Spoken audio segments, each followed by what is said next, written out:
નજીક છે અને તેની વચ્ચે એક અગત્યના સમાચાર સામે આવી રહ્યા છે।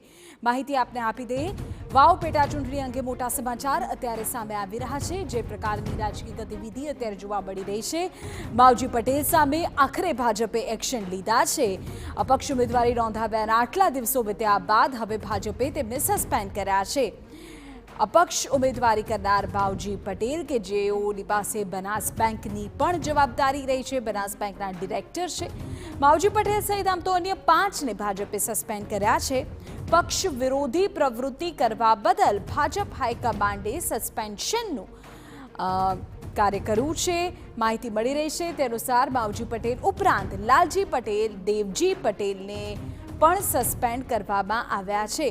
હવે લાલજી પટેલ એ ભાભર માર્કેટયાર્ડના પૂર્વ ચેરમેન છે। ભાભર માર્કેટયાર્ડના ચેરમેન દલરામ પટેલને પણ સસ્પેન્ડ કરાયા છે। સુઈગામ તાલુકાના પૂર્વ મહામંત્રી જામા પટેલને પણ સસ્પેન્ડ કરાયા છે।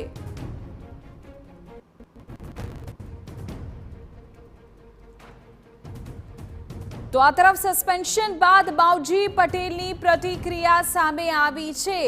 તેમણે કહ્યું કે ભાજપે કશું આપ્યું નથી, અમારી પાસેથી શું લઈ લેશે, આ પ્રકારનું નિવેદન છે તેમનું। તેમણે કહ્યું કે ભાજપ ગમે તે પગલાં ભરે, અમે તૈયારી સાથે નીકળ્યા છીએ।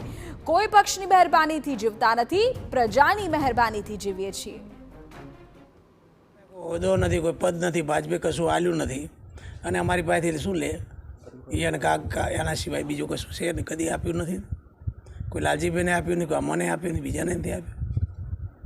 ત્યારે જંગલમાં નીકળ્યા હો ત્યારે સમજ્યા સિંહની તૈયારી રાખીને જ નીકળ્યા હો કે અમે સિંહ આવશે તો સિંહને પણ અમે કંટ્રોલ કરવો પડશે, એટલે અમે તૈયારી સાથે નીકળેલા છે।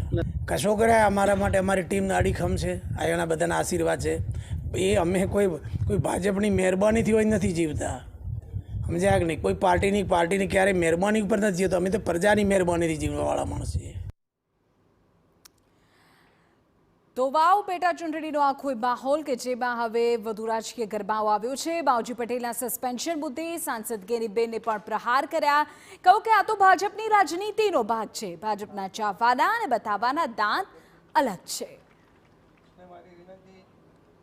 હું માનું ત્યાં સુધી ચાવવાના અને બતાવવાના બીજા છે, એટલે સસ્પેન્ડ કરે ના કરે એ ભારતીય જનતા પાર્ટીનો એમનો મામલો છે।